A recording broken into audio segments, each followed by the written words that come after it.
Sur le retour, il pleuvait. Il y avait les rues autour de nous et New York, avec les bâtiments élevés. Au-dessus, il y avait des nuages. Il faisait sec et froid. Nous sommes sortis de la voiture. Nous sommes allés à un café. Nous nous sommes pris un café latte. Ensuite, on est parti. On est rentré dans la voiture et j'entendais le bruit de la pluie.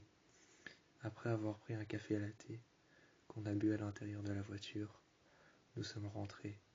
Une nouvelle fois à travers les vitres. Je voyais dehors. La pluie tombait. Il faisait sec. Il y avait de la buée sur les vitres et les bâtiments s'élevèrent dans le ciel. Et je pouvais voir au-dessus. Au-dessus des bâtiments, je pouvais voir qu'ils plongèrent dans les nuages. La cime des bâtiments, le dessus, disparaissait dans le ciel. Je levai la tête et Samuel, lui, rabaissa ma tête et me regarda. Ensuite, après m'avoir regardé, il m'a embrassé dans la voiture. On a bu notre café latte, on est sorti. Il faisait sec et froid. J'ai regardé la poubelle, je l'ai vu, il a envoyé un message à une personne que je ne connaissais pas. J'ai jeté mon café latte et lui a jeté le sien, le gobelet plus exactement. On est parti, il a envoyé son message, il est rentré dans la voiture.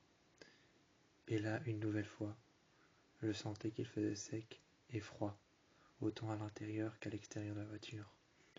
On roulait sur les routes et je voyais les routes défiler tout autour de moi, les commerces, les magasins, les enseignes, les cafés, les restaurants. Et je voyais les immeubles qui se déroulèrent devant moi, comme un paysage. Comme un paysage, je voyais les immeubles qui déroulèrent devant moi et qui défilèrent. Plus la voiture avançait, plus je voyais les immeubles défiler comme un paysage. Ils se déroulèrent devant moi, comme un dessin qui venait d'être dessiné. Eh bien, plus j'avançais avec la voiture, plus il roulait, plus il accélérait, plus les enseignes, les plateformes, les magasins, les restaurants, les terrasses disparaissaient sous la pluie, le froid et le sec qu'il y avait dehors. Tout ce que je regardais par la fenêtre se dessinait et disparaissait comme un dessin que l'on faisait, le portrait d'une personne, la personne à qui il a pu envoyer ce message.